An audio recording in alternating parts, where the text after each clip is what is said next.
Hi guys!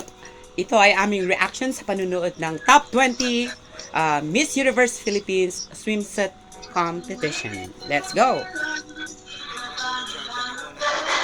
Sino itong performer na naman? Parang hindi naman sikat. Sikat yan. Sikat din sa Pinas. Okay. Narinig ko na to.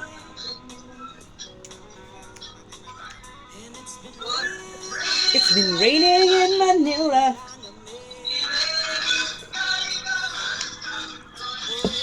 Ready na ang mga ballpen?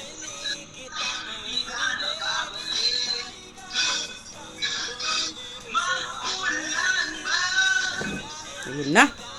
Kulay red. Ay, sumali lahat kahit hindi yung mga natawag dito, no?